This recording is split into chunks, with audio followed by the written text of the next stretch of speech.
Rồi câu thứ hai tương tự như vậy. Hồi nãy tại gì mấy em quên nữa? Nó cái khoảng bình thường. Này nghe gì?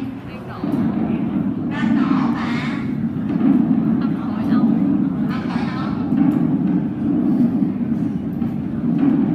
Nghe nó hơi kinh dị ha mấy em, thông cảm nha. Chứ giờ sao giờ đâu còn âm nào nữa đâu.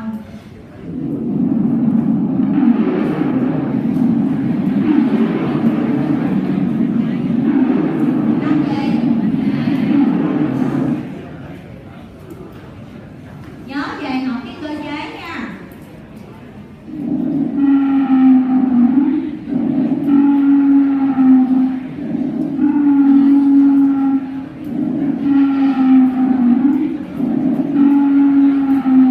Ranh gì? Ranh viết. Rồi. Mua mốt mấy em đi lâm sàng dễ lắm, mấy em nghe được cái này là ra lâm sàng mấy em nghe được hết rồi.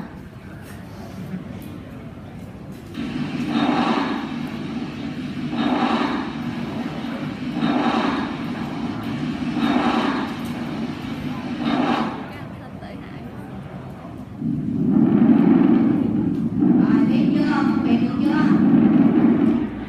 Cái trên là ranh gì? Nổ, cái dưới là ẩm. Cái ranh nổ này nó không rõ, mà cái ranh nổ không phải ống tại đầu nha mấy em. Thì có phải cái khi nếu mà ranh nổ không rõ, mấy em lộn ranh ẩm thì sẽ bỏ cái ranh nổ này.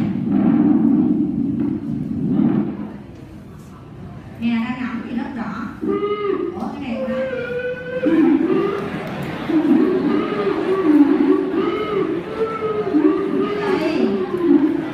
thở riết, tiếng thở riết, nghe được hai thì luôn nha. Rồi, một bệnh nhân nam 58 tuổi nhập viện vì khó thở.